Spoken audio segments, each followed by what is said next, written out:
Every year in May, in the D, we have National Transportation Week, which celebrates all modes of transportation. And this year, one of the big car cruises is leaving from Selfridge Military Air Museum.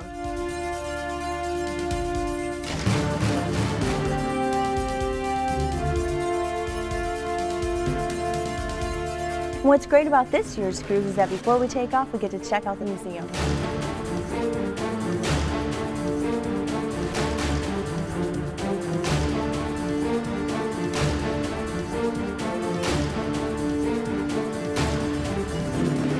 So for this cruise, instead of just the normal classic cars, we've also got some military cars, and we're going to catch up with a bunch more at our destination.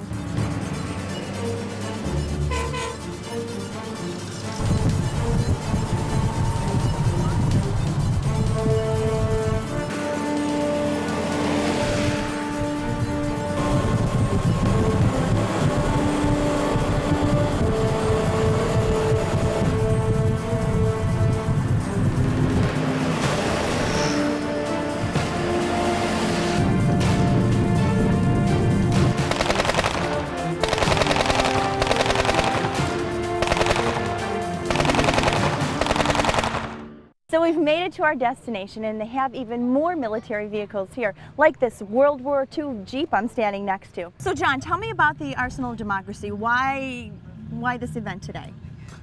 Today we're paying tribute and saluting our veterans from World War II, Korea, and Vietnam. And I work here at America House on Monday nights and Tuesday afternoons in the wintertime.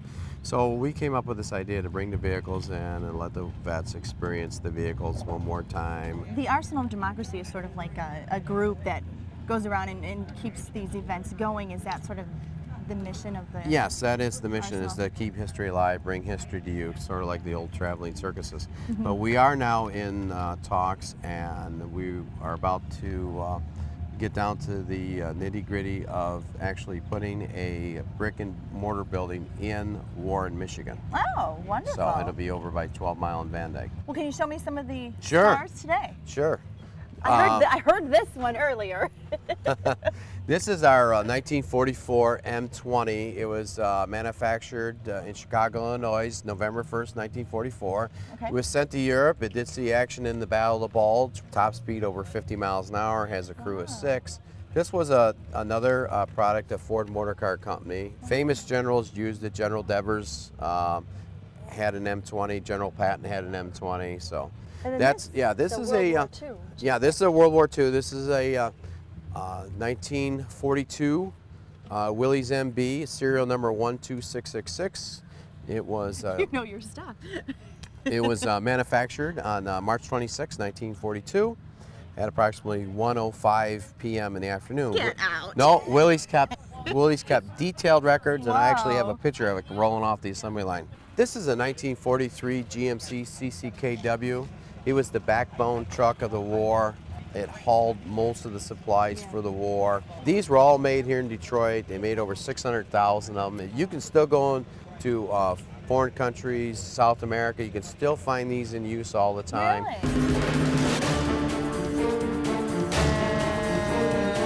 This is a 1942 Harley-Davidson WLC. It was made by Harley-Davidson in Canada for Canadian troops.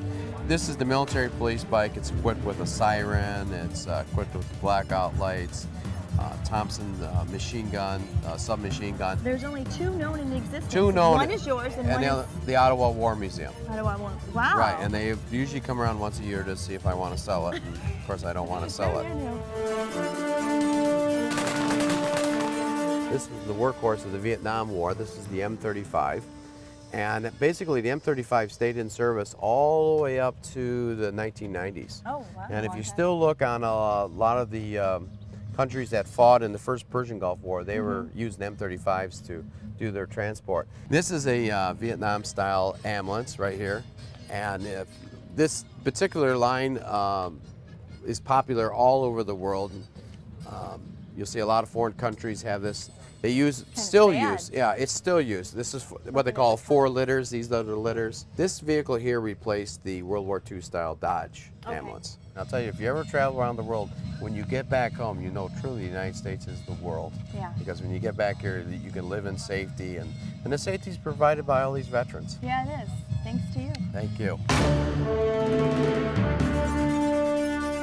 So Chris, being a Vietnam vet, what do you think about the event that we're having today? I'm excited about it. Anytime we get the vehicles together like this, brings a lot of camaraderie with the guys that do own them. I look forward to driving this any chance I get. And this gentleman right here, Mark Daniels, I was with him when he was killed over in Vietnam.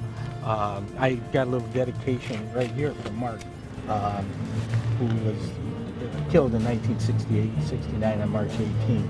So it's a little bit of a dedication for him. So National Transportation Week is all about celebrating modes of transportation, so you know the perspective from the air and the ground. Correct. And so this is your vehicle here behind Yep, us. it's a 1942 White Scout car. They're really unique. This is extremely rare. There were 20,419 of them produced from White Motor Car in Cleveland, Ohio. Wow. This was the original reconnaissance vehicle. It's the first wheeled armored in the history of the U.S. military. It's 14,400 pounds. Crew of 6. And commander and a driver, so you had actually a crew of 8 that rode in the vehicle.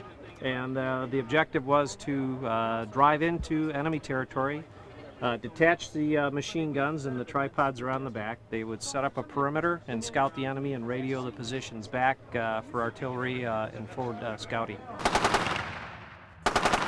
Chris, can you give me a recap of what exactly National Transportation Week means? Well, National Transportation Week is a federal celebration of the important role that transportation plays in keeping America moving, both civilian and military. Detroit was named the official home of National Transportation Week because we really are the arsenal of democracy here, which is why TACOM, the federal government's headquarters for all transportation vehicles, is based here in Metro Detroit. How do you find out what's going on? Well, there's a website you can check out, ntwdetroit.com. Okay. Wow. Well, that only makes sense that they have it here. Absolutely. Just We think so. logical fit. Well, thank you so much. Good seeing you, Veronica.